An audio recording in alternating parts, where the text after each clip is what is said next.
कोयल की ध्वनि सुन के मेरा मन ही आनंदित हो जाता है। कोयल मुझे बड़ी ही प्रिय है। अब ऐसा ही एक और पक्षी है काक। एक है काक, एक है कोयल।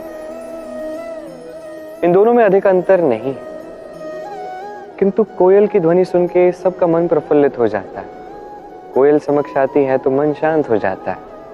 वही काक समक्ष आता है तो व्यक्ति दूर जाने लगता है। अब ऐसा भला क्यों है? कारण है वाणी।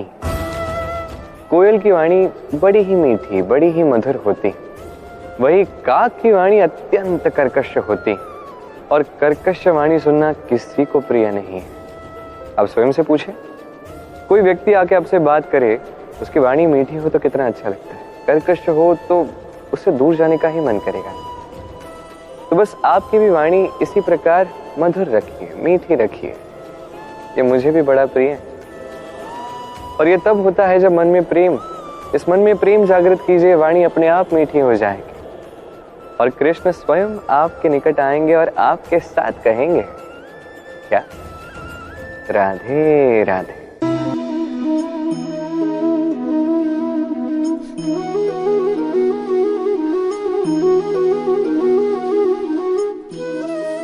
जीवन का हर क्षण निर्णय का क्षण होता है।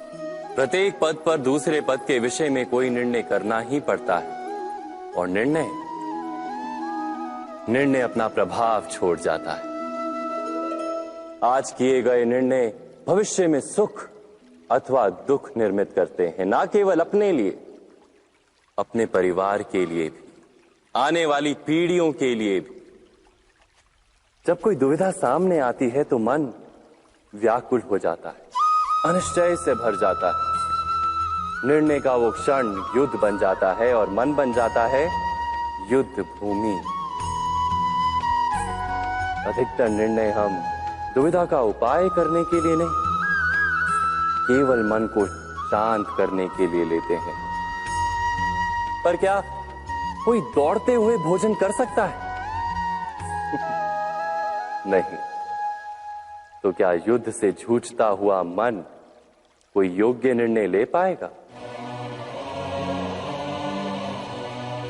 वास्तव में शांत मन से जब कोई निर्णय करता है तो अपने लिए सुखद भविष्य बनाता है, किंतु अपने मन को शांत करने के लिए जब कोई निर्णय करता है तो वो व्यक्ति भविष्य में अपने लिए कांटों भरा वृक्ष लगाता है।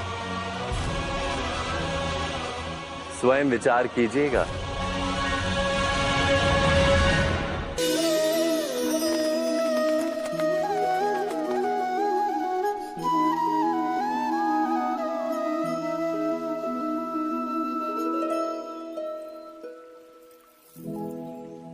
निर्णय के क्षण में हम सदा ही किसी अन्य के सुझाव, सूचना, मंत्रणा या परामर्श को आधार बनाते हैं, और हमारे भविष्य का आधार हमारे आज लिए गए निर्णय के ऊपर होता है। तो क्या हमारा भविष्य किसी अन्य के परामर्श, किसी अन्य के सुझाव का फल है? क्या हमारा संपूर्ण जीवन किसी अन्य की बुद्धि का परिणाम? क्या हमने कभी विचार किया है? सबका अनुभव है कि भिन्न भिन्न लोग एक ही स्थिति में भिन्न भिन्न परामर्श देते हैं। मंदिर में खड़ा भक्त कहता है कि दान करना चाहिए, और चोर कहता है यदि अवसर मिले तो इस मूर्ति के श्रृंगार चुरा। धर्म से भरा हृदय धर्ममय सुझाव देता है, और अधर्म से भरा हृदय अधर्म का परामर्श देता है। धर्ममय सुझाव का स्वीकार ही मनुष्य को सुख की ओर ले जाता है, किंतु ऐसे परामर्श का स्वीकार करना तभी संभव होता है जब हृदय में धर्म हो। अर्थात किसी का सुझाव अथवा परामर्श स्वीकार करने से पूर्व स्वयं अपने हृदय में धर्म को स्थापित करना क्या आवश्यक नहीं? स्वयं विचार कीजिए।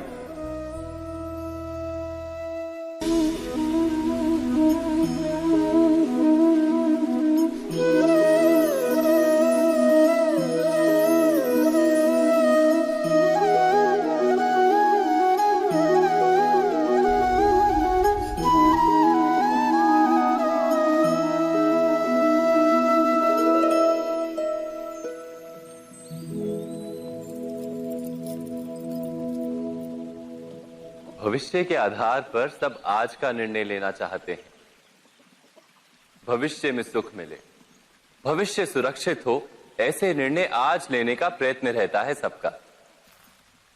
आप अपने जीवन को देखिए, क्या आपके अधिकतर निर्णय के पीछे भविष्य का विचार नहीं होता?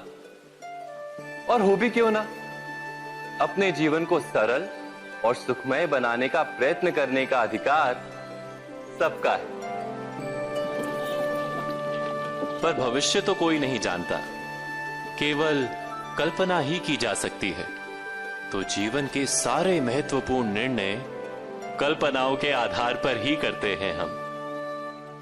क्या निर्णय करने का कोई तीसरा मार्ग हो सकता है? विचार कीजिए। सारे सुखों का आधार धर्म है, और वो धर्म मनुष्य के हृदय में बसता है। तो प्रत्येक निर्णय से पूर्व स्वयं अपने हृदय से ये प्रश्न अवश्य पूछ लेना कि ये निर्णय स्वार्थ से जन्मा है या धर्म से। क्या इतना पर्याप्त नहीं? भविष्य के बदले धर्म का विचार करने से क्या भविष्य अधिक सुखपूर्ण नहीं होगा? स्वयं विचार कीजिए। एक संत थे, नाम था क्षम्य मुनि। सहायता और सहनशीलता को उन्होंने अपना धर्म बना रखा था। एक दिन वो नदी से नहाकर निकले तो एक बिच्छू को पानी में बहते पाया। उनके मन में आया कि इस बिच्छू की सहायता करनी चाहिए। उन्होंने बिच्छू को पकड़कर बहती जलधारा से बाहर निकालने के लिए हाथ लगाया ही था कि बिच्छू ने अपने स्वभाव और अपने धर्म के अनुसार डंक मारा। मुनि की पकड़ ढीली पड़ गई। बिच्छू फिर से पानी में बहने लगा। मुनि ने फिर प्रयत्न किया, बिच्छू ने फिर डंक मारा। ऐसा कई बार हुआ। बिच्छू डंक मारता रहा, मुनि उसे उबारने का प्रयत्न धैर्य के साथ करते रहे। अंत में वे सफल हुए। बिच्छू को जीवन दान देकर मुनि आश्रम की ओर जाने लगे। तब तट पर उपस्थित लोगों ने प्रश्न किया कि आपने उस डंक मारने वाले बिच्छू की प्राण रक्षा के लिए इतना कष्ट क्यों सहा? मरने देना था उसे। क्षम्य मुनि बोले, यदि बिच्छू अपने डंक मारने के धर्म का त्याग नहीं कर रहा तो मैं सहायता और सहनशीलता के अपने धर्म को कैसे त्याग दूं? अपने धर्म पर चलते हुए कष्ट सहना ही तो तप और जीवन है।